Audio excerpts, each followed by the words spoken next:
नमस्कार जय जगन्नाथ आपण अंकु आउ एक नुआ वीडियो रे स्वागतम दयाकरी चैनल को लाइक करंतु सब्सक्राइब करंतु शेयर करंतु।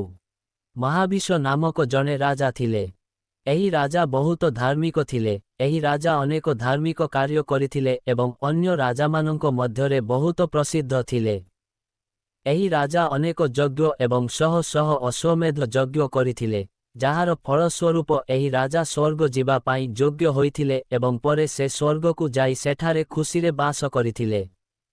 गोटिए दिन ब्रह्माजींकर एक सभा हेउथिला जेउथिरे समस्त देवता उपस्थित थिले। तांको धार्मिक कार्यर शक्ति हेतु सेही सभारे राजा महाविष मध्य उपस्थित थिले।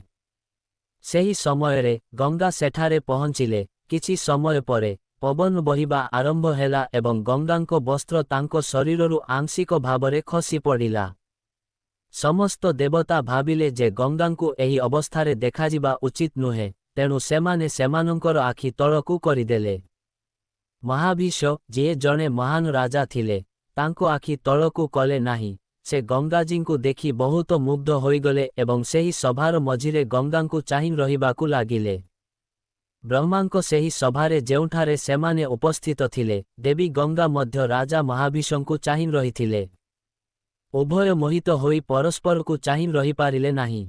जेतेबेले ब्रह्मा देखिले जे महाविष एवं गंगा परस्परकु एहिपरि देखुछंती एवं समस्त देवता सेमानंकर आखि तळकु करि ठिया होइछंती, सेतेबेले प्रबल क्रोधरे ब्रह्मा राजा महाविषंकु तांको अहंकार पाई अभिशाप देले जे राजा पृथ्वीरे मानव रूपरे जन्म नेबा उचित एवं जेतेबेले से सेठारे धार्मिक कार्य करी पुण्य अर्जन करिबे, सेतेबेले से पुनर्बार स्वर्गकु आसी पारिबे। ब्रह्मा गंगांकु मध्य कहिले, देवी तुमे एही कार्यरे समान अंशीदार, सेथिपाई तुमे मध्य मानव भावरे जन्म नियो। एही अभिशाप जोगु महाविष राजा मानव रूपरे जन्म नेई शांतनु होइगले एवं गंगा मध्य मानव रूप धारण कले। पवित्र गंगा कूलरे अवस्थित प्राचीन हस्तिनापुर राज्यरे जने दयालु एवं महान सार्वभौम राजा शांतनु राजत्व करुथिले।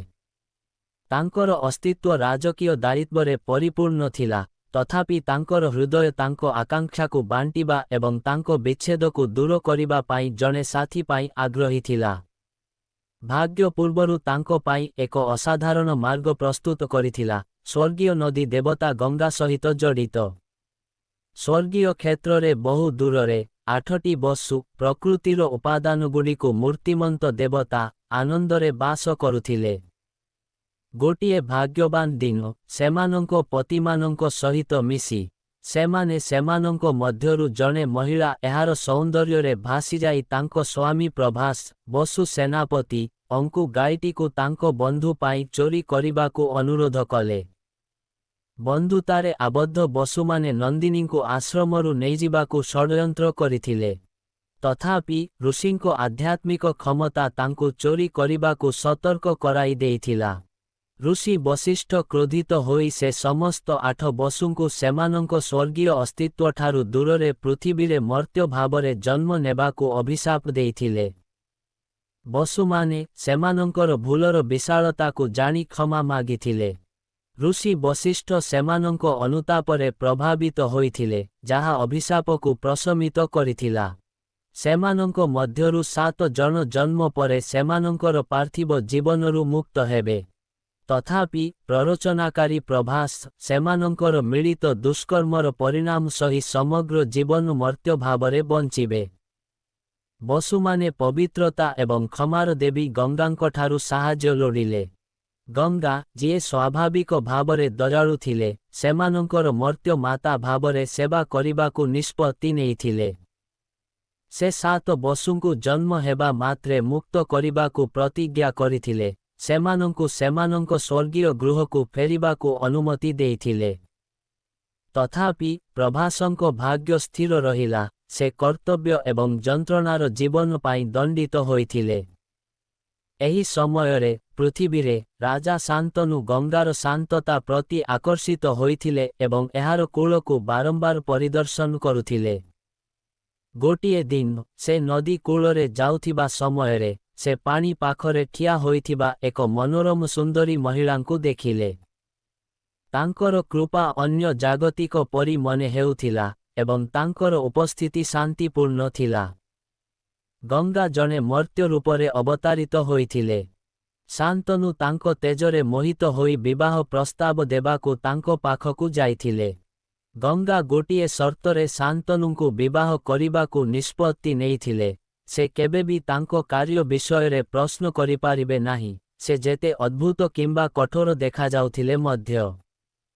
ପ୍ରେମରେ ଅନ୍ଧ ଶାନ୍ତନୁ ତାଙ୍କ ସ୍ୱପ୍ନ ପୂରଣ କରିବାକୁ ପ୍ରତିଜ୍ଞା କରିଥିଲେ। ଯେତେବେଳେ ଦୁଇଜଣ ବିବାହ କଲେ, ଶାନ୍ତନୁଙ୍କ ଜୀବନ ଆନନ୍ଦରେ ପରିପୂର୍ଣ୍ଣ ହୋଇଗଲା। ତଥାପି ସେମାନଙ୍କର ଖୁସି କ୍ଷଣସ୍ଥାୟୀ ଥିଲା। ଗଙ୍ଗା ସେମାନଙ୍କର ପ୍ରଥମ ସନ୍ତାନକୁ ଜନ୍ମ ଦେଇଥିଲେ ଏବଂ ଶାନ୍ତନୁଙ୍କ ଦୁଃଖରେ ଶିଶୁକୁ ନଦୀକୁ ନେଇ ତାଙ୍କୁ ବୁଡ଼ାଇ ଦେଇଥିଲେ।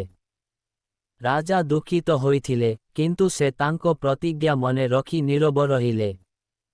ଏହି ଧାରା ସେମାନଙ୍କର ଦ୍ୱିତୀୟ, ତୃତୀୟ ଏବଂ ପରବର୍ତ୍ତୀ ସନ୍ତାନମାନଙ୍କ ସହିତ ଜାରି ରହିଲା। ଯେତେବେଳେ କୌଣସି ସନ୍ତାନ ଜନ୍ମ ହେଉଥିଲା ସେତେବେଳେ ଗଙ୍ଗା ଏହାକୁ ନଦୀରେ ବୁଡ଼ାଇ ଦେଉଥିଲା। ଯେତେବେଳେ ସେମାନଙ୍କର ଅଷ୍ଟମ ସନ୍ତାନ ଜନ୍ମ ହେଲା, ଶାନ୍ତନୁଙ୍କ ଦୁଃଖ ଆଉ ରହିପାରିଲା ନାହିଁ। ଗଙ୍ଗା ନବଜାତ ଶିଶୁକୁ ନଦୀରେ ବୁଡ଼ାଇବାକୁ ଯାଉଥିବା ସମୟରେ ଶାନ୍ତନୁ ତାଙ୍କୁ ଅଟକାଇ ଏକ ବ୍ୟାଖ୍ୟା ମାଗିଲେ। ଗଙ୍ଗା ତାଙ୍କର ନୀରବତା ଭାଙ୍ଗି ତାଙ୍କର ସ୍ୱର୍ଗୀୟ ପରିଚୟ ଏବଂ ଅଷ୍ଟବସୁଙ୍କ ବିଷୟରେ ସତ୍ୟ ପ୍ରକାଶ କଲେ। ସେ କହିଲେ, ଏହି ସନ୍ତାନମାନେ ହେଉଛନ୍ତି ବସୁ, ଏକ ଅପରାଧ ଯୋଗୁଁ ପୃଥିବୀରେ ରହିବା ପାଇଁ ଅଭିଶପ୍ତ। ସେମାନଙ୍କୁ ମୋ ଜଳରେ ବୁଡ଼ାଇ ଦେଇ, ମୁଁ ସେମାନଙ୍କୁ ସେମାନଙ୍କର ମର୍ତ୍ତ୍ୟ ବନ୍ଧନରୁ ମୁକ୍ତ କରି ସେମାନଙ୍କର ସ୍ୱର୍ଗୀୟ ଗୃହକୁ ଫେରାଇ ଆଣିବି। କିନ୍ତୁ ଏହି ଶେଷ ସନ୍ତାନ, ଅଷ୍ଟମ ବସୁ, ସେମାନଙ୍କର ଭୁଲରେ ତାଙ୍କର ଜଡ଼ିତତାର ଗମ୍ଭୀରତା ଯୋଗୁଁ ଏକ ସମ୍ପୂର୍ଣ୍ଣ ମାନବ ଜୀବନ ପାଇବା ପାଇଁ ଭାଗ୍ୟବାନ। ଏହା ସହିତ, ଗଙ୍ଗା ତାଙ୍କ ପିତାଙ୍କ ପାଖକୁ ଫେରିବା ପର୍ଯ୍ୟନ୍ତ ପିଲାଟିକୁ ପାଳନ କରିବାକୁ ପ୍ରତିଶ୍ରୁତି ଦେଇଥିଲେ। ସେ ତାଙ୍କର ନାମ ଦେବବ୍ରତ ରଖିଥିଲେ, ଏକ ନାମ ଯାହା ପରବର୍ତ୍ତୀ ସମୟରେ କୁରୁ ରାଜବଂଶର ସ୍ତମ୍ଭ ଭୀଷ୍ମ ଭାବରେ ଇତିହାସରେ ପ୍ରତିଧ୍ୱନିତ ହେବ। ଶାନ୍ତନୁଙ୍କୁ ଏହି ଜ୍ଞାନ ଦେବା ପରେ, ଗଙ୍ଗା ପିଲାଟିକୁ ନିଜ ସହିତ ନେଇ ଅଦୃଶ୍ୟ ହୋଇଗଲେ। ବର୍ଷ ବର୍ଷ ବିତିଗଲା, ଏବଂ ଶାନ୍ତନୁଙ୍କ ହୃଦୟ ଗଙ୍ଗା ଏବଂ ତାଙ୍କ ପୁଅ ପାଇଁ ଆକାଂକ୍ଷାରେ ଭାରୀ ହୋଇଗଲା। ଗୋଟିଏ ଦିନ, ସେ ନଦୀ କୂଳରେ ଚାଲିବା ସମୟରେ, ସେ ଦେଖିଲେ ଯେ ଜଣେ ଯୁବକ ତାଙ୍କର ଦିବ୍ୟ ଶକ୍ତି ସହିତ ଗଙ୍ଗାର ପ୍ରବାହକୁ ଅଟକାଉଛନ୍ତି। ବାଳକଟି ଅନ୍ୟ କେହି ନୁହେଁ ବରଂ ଦେବବ୍ରତ, ଯିଏ ଗଙ୍ଗାଙ୍କ ମାର୍ଗଦର୍ଶନରେ ଶ୍ରେଷ୍ଠ ଋଷି ଏବଂ ସ୍ୱର୍ଗୀୟ ଶିକ୍ଷକଙ୍କ ଦ୍ୱାରା ଯୁଦ୍ଧ, ଶାସନ ଏବଂ ଧର୍ମ କଳାରେ ତାଲିମ ପାଇଥିଲେ। ଗଙ୍ଗା ଶାନ୍ତନୁଙ୍କ ସମ୍ମୁଖରେ ଉପସ୍ଥିତ ହୋଇ ଦେବବ୍ରତଙ୍କୁ ତାଙ୍କ ପିତାଙ୍କ ହାତରେ ସମର୍ପଣ କଲେ ଏବଂ ରାଜାଙ୍କୁ ବାଳକର ନିର୍ଦ୍ଦିଷ୍ଟ ମହତ୍ତ୍ୱ ମନେ ପକାଇଲେ। ଶାନ୍ତନୁ ତାଙ୍କ ପୁତ୍ରକୁ ଆଲିଙ୍ଗନ କଲେ, ତାଙ୍କ ଉପସ୍ଥିତିରେ ସାନ୍ତ୍ୱନା ପାଇଲେ।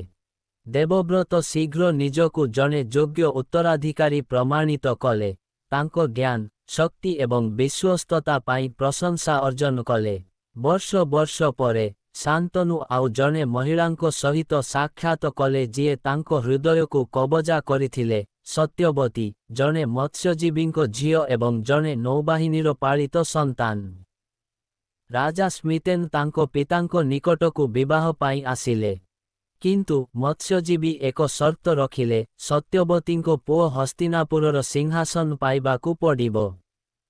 ଦେବବ୍ରତଙ୍କ ପ୍ରତି ତାଙ୍କର ପ୍ରେମରେ ଆବଦ୍ଧ ଶାନ୍ତନୁ ଏହି ସର୍ତ୍ତରେ ସହମତ ହୋଇପାରିଲେ ନାହିଁ ଏବଂ ହତାଶ ହୋଇ ତାଙ୍କ ପ୍ରାସାଦକୁ ଫେରି ଆସିଲେ।